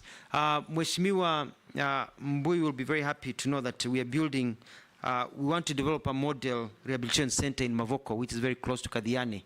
That you are building? A rehabilitation center in Mavoko. There's 20 acres there. I'll be sourcing for funds from development partners and others so that we have a place whereby these children can go before they are taken back to their families to be trained and taught, and also growth and a follow-up system so that we remove them. It is quite sad, like now it's very cold, to find people suffering in the streets, and we'll need to put up shelters that they do in other places whereby people can go and receive some food, and that's safety net for the very poor in our country. I submit. Chairman, I have one stressing, just one, a small one, very stressing. Yes. All of us as a country. Kuna hili swala moja, waziri mteule, iwapo utachaguliwa katika wizara hii ya wafanyakazi, kuna swala nyeti ambalo wafanyakazi wa EPZ walijiunga katika chama cha wafanyakazi. Na hivyo sasa kufikia sasa wafanyikazi 1400 wamefutwa kazi katika viwanda viwili vya EPZ huko eneo bunge la Changamwe kwa kujiunga na chama cha wafanyikazi, na hata wizara yako ina taarifa hiyo. Kwa hivyo tunaomba iwapo utaweza kuchaguliwa, uangalie swala hili litaweza kutatuliwa na kuona haki za Wakenya hawa zimefanikishwa. Asante, Mheshimiwa Spika. Yes, Owen. Honorable Speaker, the nominee, briefly, just tell us about your vision for the NSSF. I think it is an area that has not been touched. Daud. Thank you, Mr. Speaker. If you're confirmed, how will you pursue qualifications, equivalency, so that our qualified Kenyan professionals can move across the globe and sort the menace of unemployed professionals such as doctors and others? This is a question from one of the Kenyans. There's one. Thank you, Honorable Speaker. Just a quick one. Nominee, National Employment Authority. No wonder you didn't know whether it exists. Actually, it is somewhere in Kasarani. Just in case you are confirmed, it must be at a central place where all Kenyans will be able to access it. Chair. Just one, Mheshimiwa Speaker, just one from a Kenyan. On the collective labor bargaining agreements, wondering why they are never implemented, and that's what makes workers keep on seeking attention of the authorities every other day, and especially the presidential pronouncements on Labor Day. There is always an increment, but it's never implemented. Like last time is 6%, is it 8%? But up to now, it's not been implemented. So what difference are you going to make in that regard? Nice. Chair. Someone is asking, there are quotas for people living with disability in the constituencies for a certain number of people living with disability to get the stipend. And the question is, where do we take the rest in our country? Just like the old who, when they turn 70, it should be automatic upon medical confirmation, then all people living with disability in our constituencies should be taken on board. And the last question is, kindly ask Alfred Mutua this question. Upon confirmation, you should go to those foreign countries and negotiate with tech companies to allow Kenyan citizens work for them from Kenya without using VPNs and residential proxies. There are a lot of job opportunities in the tech industry, but we can't access them due to location restriction. There are very many, from transcription, captioning, machine learning, data entry, chatting, software development, etc., instead of exporting labor. Chair. We must. Thank you. Yes. This is from a Kenyan who actually states that the nominee is excessively abrasive, especially to junior officers, and quotes an incident at the Ministry of Foreign Affairs and Diaspora where you actually threw out officers from the parking lot for no good reason whatsoever and without any consultations. These were junior officers. Is that true? Speaker, just one from the teachers. Yes, Mule. This is from the teachers' fraternity in Kenya. They are asking, let them, you tell them how you will avert the incoming strike, because you have said you want to arrest the strikes before they happen. So they want to hear the mechanism which we'll use when you are approved. Then they are also saying that kindly ask Dr. Mutua, he made pronouncement that resulted up on Kenyan troops going to Haiti when he visited the US. Does he regret making such deals which later landed him in trouble with the head of state to the extent he was shifted to another docket? How true that it is, I don't know, but it's from the public. That you, Mule, you are not being fair to Mutua, the nominee. The Kenyan police going to Haiti was approved by Parliament, so it can't be his responsibility. Yes. Yeah, it's only one short one. On there's a constituents asking about what the nominee will do if approved about those rogue labor officers who are at the ground there, who are compromised by most of these industrialists. Yes, nominee, can you very quickly respond to those? Thank you, Mr. Speaker. I'll start with the Honorable Lesuda's issue about quotas for people with disability. It is true. It is quite unfortunate, and I find it very, in my research, unfair that you're only giving to a certain percentage in a household and not to everyone. So one of the things I'll do is make sure that it is everyone that is covered. And we roll it out according to the finances that we have. It should go to all, not just few. The President has given directives that we increase the numbers by 500,000, and I'm going to make sure that these are captured in there. The other thing is to work also with Parliament to see, not Parliament, but Treasury, the monies that are recovered out of attrition, people die, so they can be rolled into other programs without them having to go back to Treasury and never coming again. In terms of tech, that's what I was talking about, the BPOs. And yes, I'll travel. I'll send meetings. I don't even have to go anywhere anymore because you can travel by Zoom nowadays and get those jobs here. We need the jobs here. In as much as we also want Kenyans to go overseas, we want to have those jobs in Kenya. And so we're going to remove all the bottlenecks, and I'll have a cabinet paper to remove the bottlenecks and provide opportunities for people here. Murugara, you had a question about being abrasive. That is somebody just being mischievous and trying to use this house. People love me very much. All my employees, you go to Ministry of Tourism, you go to Foreign Affairs, you go to everywhere I've worked, employees love me. Allow them to say so. I'm very, self-declaration. Yes. Because I really care. And I've always talked about the welfare of employees. One time I'm on record asking, inakuasha nini kama mwenzako anapata nyongeza ya mshahara ama anapata cheo nyingine? Inakuasha nini if your fellow worker moves forward? Why do we keep on constraining people so they cannot get promotions? Why does it, that person is a father and a mother to somebody else? So I have very good working conditions. What happened in Foreign Affairs, and Mheshimiwa Speaker, you know, you've served there, is that there are vehicles all parked outside the parking lot, such that it looked like a car park instead of an office, because they have parking lots. And I got in, I said, you cannot have the image of the foreign office where you have ambassadors coming, foreign dignitaries, and the cars are covering everywhere. Looking like a terminus. Yeah, looking like a terminus. And so we said we move the cars away, and the ministry to provide another place for the cars to be parked. And that is what has happened. But you know, people, they don't want change. They want that comfort. And they didn't understand. Now, if you try to take the cars back there, they'll fight you. They'll tell you, no, we like it the way it is now, because it looks better. So it was a good move. That is somebody who is just mischievous and trying to take these opportunities. But I remember when I left Foreign Affairs, some officers came to see me and they were crying. They were sad I was leaving. So I don't understand about being abrasive. I'm very, very polite to everyone. About the teacher strike, Mheshimiwa Mule, I'm going to call for a meeting if I go through this process and meet with them. And I want to tell teachers in this country that I will listen to you. I respect teachers and will iron out. There are no issues, because even if you do a strike, even if you do maandamano, you will still have to sit down.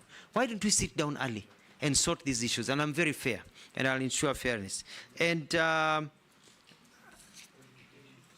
in terms of the issues of qualifications and verification, we have a skill development system that I've studied and I've looked at it. I'm going to enhance it, because what happens is that you want to be a doctor in Australia, even though you're in the Commonwealth, you still have to go through rigorous testing.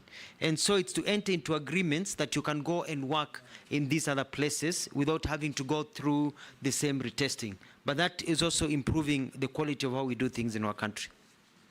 Submit. Nominee.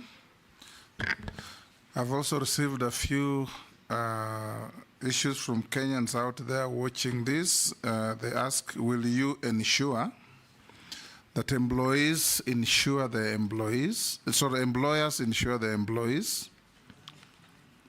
What are you going to do about skewed funding between Child Welfare Society and Children's Department? UHC staff who have been on contract for long with half salaries, what are you going to do that? Where some elder Kenyan has said, I think to all of us, where are the issues of older persons in this interview? If confirmed now to you, what will you do for the welfare of older people in Kenya? Another part, you asked? Okay, Robert asked that. Another person, I think this must be from Naivasha, there are serious labor problems in the flower sector. What will you do if confirmed? Another one says, what will the nominee do, or what does he say about the minimum wage proposal of 30,000 for security workers? Another one, and this is, says contractual jobs in Kenya don't have retirement benefits. What will you do about it? And the last one, can you consider establishing a national employment oversight authority?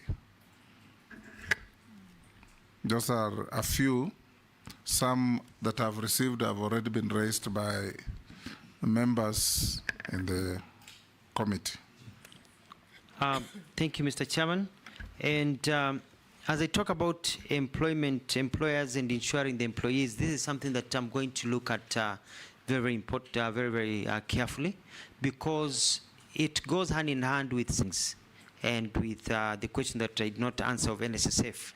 And it is important because you realize that if you work for a company and they're not able to provide you enough income to be able to get private insurance, and you're not able to get into the government insurance, then there needs to be a way of plugging it in. We have to be very careful that also we don't scare employers away in terms of the cost of doing business in our country. So it's a balancing act, so I'll be able to look at that. NSSF has a portfolio of about 400 billion, and we want to grow that to $1 billion by being creative in where we invest, even outside the country. We have seen other countries come and invest in our country. They have pension funds, so we can grow money for the pensioners. And also be able to turn around the 3 months that are now the 13 days to 24 hours, so that when you exit, you can get your pension. But unfortunately, Mr. Speaker, if you're not a member of parliament in this country or a senior government official, when you leave, you get nothing. You get very little. So we want to push it such that now, at least we have a system whereby you can be getting 60% of the pension you are getting, not the 3 or 5 or 10% that people are getting, so that your life continues. Si unatoka kazini alafu unachakaa, unaanza kuparara, because your life has just taken a dive, so that you're able to save. But to get that, we need to get a saving culture. Only 3.3 million people in this country have a pension scheme. We have to get that, and there's different initiatives that are there to get the other sectors into saving, and I'm going to run a campaign of encouraging people to save, being asked, well, how much have you saved? It doesn't matter. It can be 20 shillings or 50 shillings or 100 shillings. We need a saving culture, because ujana ukama moshi ukienda urudi. One day, we all grow old. And so if you grow old and you don't have a kitty you've been saving and you've been eating everything, then you'll end up in the street. And the culture nowadays is not like the other one. You know, the Gen Zs are growing up and moving on in their lives. They'll not be there to take care of us when you grow old. So I'm going to get into a communication program for Kenyans to know, when you eat something, if you have 3 mangoes, please put one aside and eat 2 for another day, to get that culture. I've heard about the staff of UHC. I'm aware because we piloted that also in Machakos. I'll also be looking into that. The older persons, one of the things that I like to do is look at how we can give benefits to older people. In many countries, you find there are benefits. For example, in the United States, where after you pass a certain age, you get a card. That card allows you to even get into some public transportation for free. That even allow you at that particular age to get a discount, so that when you go shopping at a shopping mall, or you go shopping at a center or somewhere, or you go buy something, or if you're seeking a government service, you show your card and you get a 10-20% discount, because you're at an age where you're not earning an income. You're actually using your pension. So I'd like to introduce that, so that our old people have a card that you can use to get a discount. That will cushion you in terms of social protection. I've heard about the flower issues in Naivasha, and the also bulk of these old people nominee are in the rural areas. In the rural areas. Where will they get discounts in villages in Turkana? Well, it's also when they seek government You'll pilot services. probably Yes. from senders, but also pay attention to the rural areas. Yes, we'll find ways, and I think the main thrust here is the intention, and the intention is that our older generation need to have a way of cushioning them. They served us; they are our parents. They have taken good care of us. Let's cushion them in the old age and create a system in our country that takes care of them. Even as they go about with the Inua Jamii, that is good, but also whether we can even go further and see how we're working with other organizations, see what we can do. There was a question about the child welfare and Children's Society and their fundraising. We will be bringing, if I get confirmed and appointed, cabinet papers to see whether we can create special funds, so we can have internally regenerated funds for able to use for children welfare, and also fast track some of the laws. For example, Kenya has been identified as a country that is heavily involved in child trafficking. We are a conduit of child traffickers. We are a destination of child traffickers. We are a source of child trafficking. And it is also because we have failed, and I'll be bringing through cabinet, I think it's already there, through the, if I'm appointed, through the Mheshimiwa Ishungwa, the passage of us to get into the Hague Convention for the protection of child, trafficking. Because if countries like Somalia can sign child trafficking in the Hague, and Tanzania and Uganda and others, and we have failed to do so, it makes us look like we really support trafficking of children across the world. On the minimum wage, I will look into it. I'll sit down and see, because it depends on what the market can afford. But also we need to, I remember as I finalize, Ford, when Henry Ford, when he built the Ford company, he said he would pay his employees enough money that they can afford to buy the cars that they build. We need to be a culture where we can pay people enough money to enable them to be able to live decent lives according to what the market can also afford. So it's a discussion with the employers, because we don't also want to destroy the good enabling environment for work, but it is important. On contractual benefits and job referral, I've taken note, and it's something that I will look at. I submit. Thank you, nominee. The last two issues I want to put to you. On the issue, as a follow-up to Honorable Mishi's issue about Saudi Arabia. Yes. What you probably will need to do is check out on a country like Philippines. It is the largest exporter of non-professional workers in the world. Anywhere you go in big hotels, you'll find Filipino workers, happy, decent. Find out what mechanisms and legal regime they operate between Philippines and the countries they work. Anywhere you go, perhaps if you go to the moon, you'll find a Filipino worker. The last one, you've talked about NSSF. You can borrow a leaf from our neighbor Tanzania. What Tanzanians do, all the big money held by NSSF, they have engaged with the Ministry of Foreign Affairs, and instead of government buying property as missions, it's NSSF that buys those properties and owns them. So the government then pays NSSF rent at source. You reduce yourself from the problems of foreign exchange, and instead of paying foreign exchange to another country, you're paying in local currency at the rates of those countries to your own NSSF. So even the rate of return on the investment is excellent. You may consider engaging NSSF to do that. I'll end there, and after we finish, you will see our secretariat. They have some mismatch with your documents so that you can put them in order for the record. I want to ask you a few last questions. Do you have any, have you ever been mentioned adversely in any integrity-related report or investigations? No, Forget about your Machakos shenanigans? No, I have never. Yes. Do you hold any leadership position in any political party within Kenya? No, I do not. What is your net worth? Net worth is 462 million shillings. Made of? Made of assets that I have, like homes, land, where I do some bit of farming, and a few businesses that I have. Thank you. Thank you, Alfred. Make sure before you leave, you sort out your documentation with the Secretariat, so we can release you to go back to your other duties.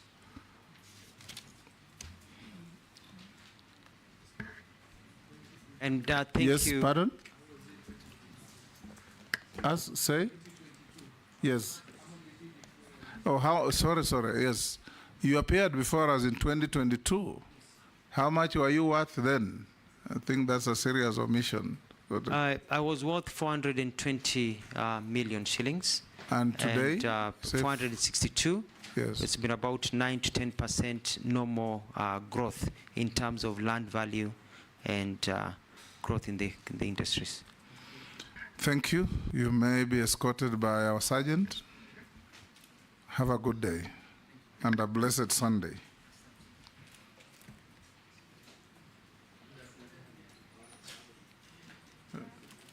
Pardon? Honorable members,